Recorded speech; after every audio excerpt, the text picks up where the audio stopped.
Hello student, स्वागत है आपका हमारे YouTube channel Shri education basic math पर। इस वीडियो में हम बात कर रहे हैं क्लास 12 के चैप्टर आव्यूह के बारे में। और यहाँ पर क्लास 12 के चैप्टर आव्यूह से हमने प्रश्नावली 3A से क्वेश्चन 1 को लिया है। तो आइए यहाँ पर जो हमने क्वेश्चन लिया है उसे डिटेल से आपको समझाएंगे और यहाँ पर कराएंगे। तो सबसे पहले यहाँ पर क्वेश्चन को पढ़ लेंगे। तो यहाँ पर लिखा है यदि 2 अवयव और यहाँ पर अवयव के अंदर पहली पंक्ति में जो हमारा अवयव होता है, यानी कि पहली पंक्ति पहले स्तंभ का जो अवयव x है और यहाँ पर पहली पंक्ति और दूसरे स्तंभ का जो अवयव है हमारे पास 5 दिया है।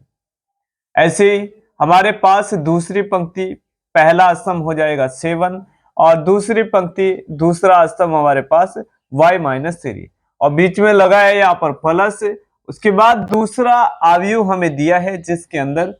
a11 यानी कि पहली पंक्ति पहले स्तंभ में हमारे पास अवयव दिया है 3 और यहाँ पर -4 हमारे पास पहली पंक्ति दूसरे स्तंभ का जो अवयव है वह -4 दिया है। और यहाँ पर हमारे पास दूसरी पंक्ति पहले स्तंभ में जो अवयव दिया है वह 1 दिया है और यहाँ पर दूसरी पंक्ति दूसरे स्तंभ में हमारे पास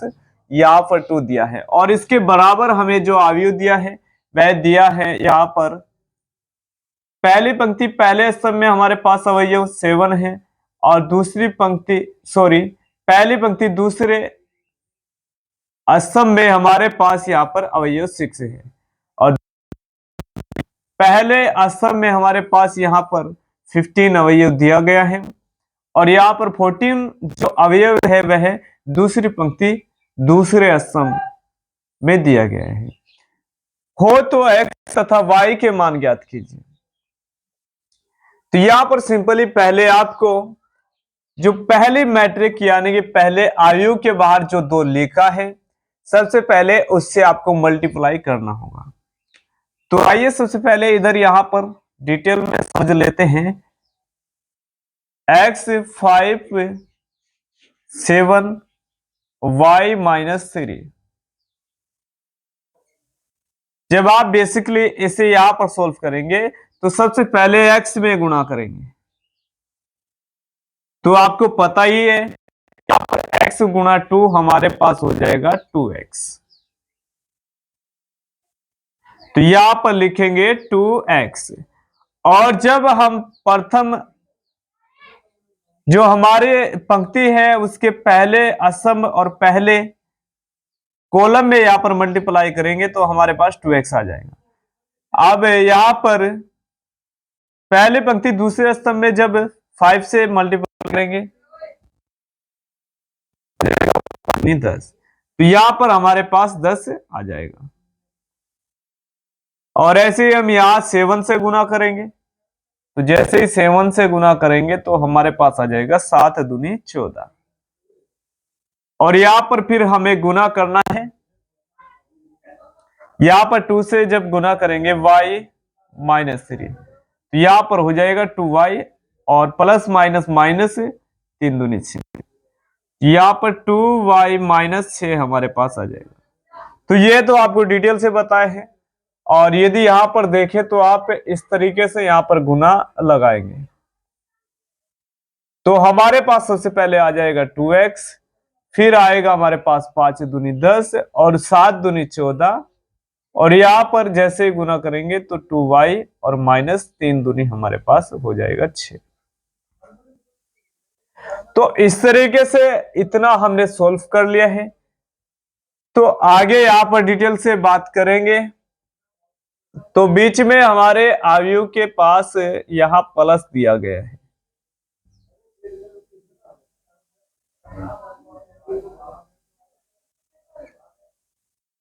तो यहां पर हमें अब जो प्रथम अवयव और सेकंड यानी कि दूसरा अवयव है दोनों को ऐड करना है। तो यहां पर सबसे पहले हमें जानना होगा कि यहां पर जोड़ने का हमारा रूल्स क्या होता है। तो यहां पर जो हमारे पास ये है मैट्रिक है इसमें A11 हमारे पास यहां पर 2x दिया है और A12 हमारे पास दिया है 10, यानी कि पहली पंक्ति पहले स्तंभ का जो अवयव हमारे पास है वह 2x है और पहली पंक्ति दूसरे स्तंभ का जो अवयव हमें मिला है वह हमारे पास 10 हो जाएगा। और यहाँ पर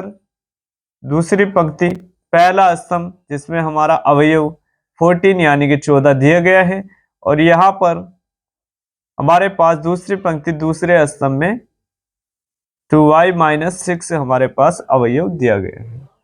तो अब जो हमारे दूसरी मैट्रिक्स है इसमें भी यहाँ पर ऐसे ही A11 हमारे पास हो जाएगा 3 और A12 हमारे पास हो जाएगा -4 और यहाँ पर A21 हमारे पास आ जाएगा 1 और यहाँ पर हो जाएगा A2 और 2 हमारे पास, यानी कि दूसरी पंक्ति दूसरे स्तंभ का जो मान हमारे पास आएगा वह 2 हो जाएगा। तो आपने डिटेल में यहां तक लिख लिया है, तो अब आपको क्या करना है आगे समझते हैं।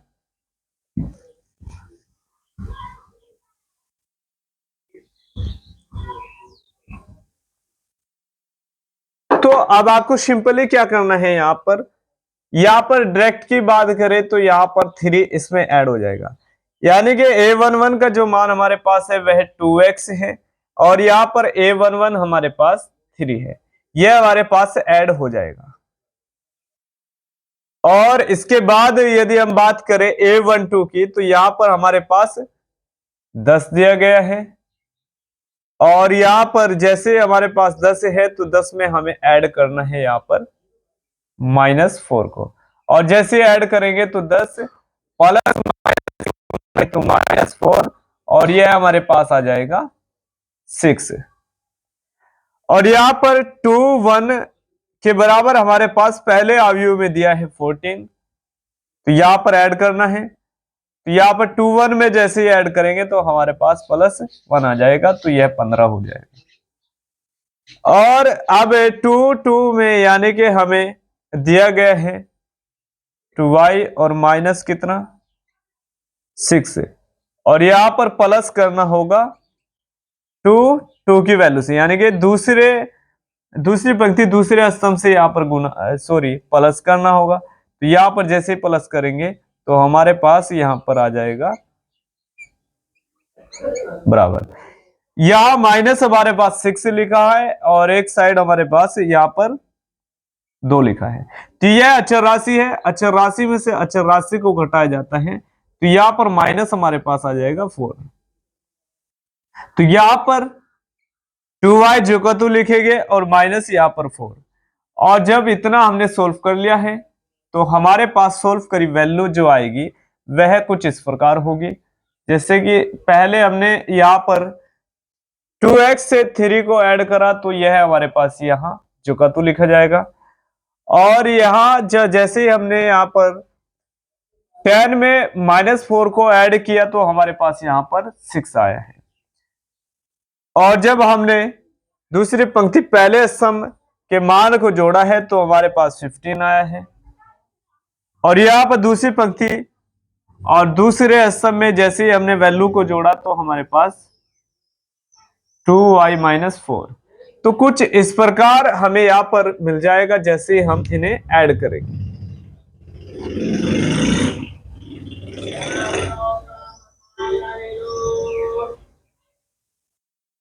तो आइए अब यहां पर इसके बराबर हमें दिया क्या था, आयु में 7 15 6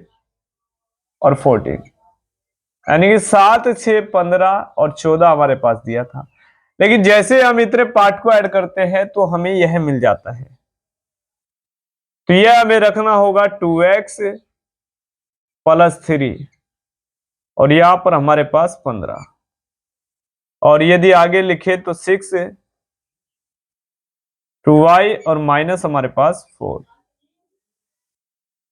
यह हमारे पास इतना हो जाएगा, और इसके बराबर जो अवयव हमारा दिया हुआ है वह 7 15 6 और 14 हमारे पास रखा हुआ है। तो यहां से आपको x और y की वैल्यू प्राप्त हो जाएगी। तो आइए x और y की वैल्यू को आप कैसे प्राप्त करेंगे डिटेल से समझिए। तो यहां पर हमारे पास दोबारा से तुलना जब हम करेंगे तो हमारे पास यहां पर a11 की जो वैल्यू आ जाएगी वह 2x + 3 हो जाएगी, प्रथम जो यहां पर अवयव दिया है। तो यहां पर a11 की वैल्यू हमारे पास यहां पर 3 आई है, और इसके बाद हमारे पास यहां पर दूसरे अवयव में जो इसके बराबर दिया है वहां पर a11 की वैल्यू हमारे पास 7 है। और यहां पर आगे चले तो हमारे पास यहां पर दूसरी पंक्ति दूसरे स्तंभ में जो वैल्यू है यानी कि a22 हमारे पास हो जाएगा 2y - 4, और यहां पर भी हमारे पास दूसरी पंक्ति दूसरे स्तंभ की जो वैल्यू हो जाएगी, दूसरी पंक्ति दूसरे स्तंभ की जो वैल्यू होगी हमारे पास वह 4 हो जाएगी। तो यहां से हमारे पास वैल्यू निकल करके आ जाएगी जब आप तुलना करेंगे। तो यहां पर कर लीजिए आप तुलना करने पर, तो जब आप यहां पर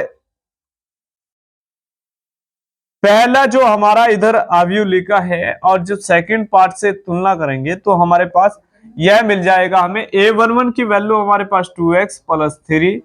इसके बराबर a11 की वैल्यू हमें रखनी होगी तुलना करने पर, यानी कि इतना पार्ट हमारा इतने के बराबर हो जाएगा, 2x + 3 के बराबर हमारे पास 7 आ जाएगा। तो यहां से हमें x की वैल्यू को निकालना है, तो 2x जुका तो लिखेंगे और 7 में जुका तो हमें यहां से अचर राशि को पक्षांतर करना है, और जैसे अचर राशि को पक्षांतर करेंगे तो प्लस से यह 3 हमारा माइनस में आ जाएगा। तो हमें लिखना होगा 2x, और यहां पर जैसे ही घटाएंगे तो 7 हमारा ज्यादा है, चूंकि प्लस की राशि हमारी ज्यादा है तो 3 घटाएंगे माइनस का तो 4 मिलेगा, और x के बराबर यहां पर आ जाएगा 4 और बटे में 2। जो गुना में हमारा अंक होता है वह बटे में चला जाता है जैसे हम पक्षांतर करते हैं। तो 2 एकम 2, 2 दूनी 4, यानी कि यहां पर x की जो वैल्यू हमारे पास आ जाएगी वह हमारे पास 2 आ जाएगी। और यहां जब दूसरी पंक्ति दूसरे स्तंभ की जब तुलना करेंगे यहां पर हम, तो 2y जो का 2 हो जाएगा और -4, और इसके बराबर 2 की जो वैल्यू हमारे पास यहां दी गई है तो 4 हमारे पास दी गई है। तो यहां से हमें सिंपली क्या करना होगा, अचर राशि को पक्षांतर करना होगा। सॉरी, यहां पर हमारे पास 14 लिखा है, तो यहां हमारे पास जो सेकंड अवयव में दूसरी पंक्ति दूसरे स्तंभ की जो वैल्यू है वह हमारे पास 14 है, तो यहां पर भी हमें 14 ही लेना होगा। और यहां पर जैसे 14 की साइड हम 4 को पक्षांतर करेंगे, यानी कि 14 की साइड जैसे हम 4 को पक्षांतर करके ले जाएंगे तो हमारे पास यहां पर 4 प्लस में आ जाएगा। तो प्लस प्लस की वैल्यू को हम सबसे पहले ऐड करेंगे तो हमारे पास हो जाएगा 18, यानी कि इकाई के अंक में इकाई के अंक को जोड़ते हैं तो 4 4 हमारे पास 8 हो जाएगा, और 2.5 अंक जुगा तो लिख दिया जाएगा, और यहां पर y के बराबर हमें मिल जाएगा 18/2। चूंकि y की वैल्यू चाहिए तो यहां अचर राशि को हमें पक्षांतर करना होगा, और अचर राशि हमारी पक्षांतर होकर के 18 के बटे में आ जाएगी। तो 2 एकम 2 और 2 नम 18, यानी कि y का मान हमारे पास 9 आ जाएगा। तो यह इस तरीके से आपको x और y की वैल्यू यहां पर निकालनी थी, तो आपने यहां पर समझा है डिटेल से कि वैल्यू को यहां पर कैसे निकाला गया है। तो स्टूडेंट, इस वीडियो में इतना ही, फिर मिलते हैं नेक्स्ट वीडियो में, और नेक्स्ट वीडियो हमारा पाने के लिए हमारे चैनल को कीजिएगा सब्सक्राइब, और यदि आप अवयव के ऊपर इससे पहले के वीडियो देखना चाहते हैं तो हमारी प्लेलिस्ट मैट्रिक में जाकर के आप इससे पिछले वीडियो देख सकते हैं। और यदि आप बीजगणित को बेसिक से सीखना चाहते हैं तो आप हमारी प्लेलिस्ट में जाकर के बीजगणित की बेसिक क्लास पर आप डिटेल से बीजगणित को सीख सकते हैं।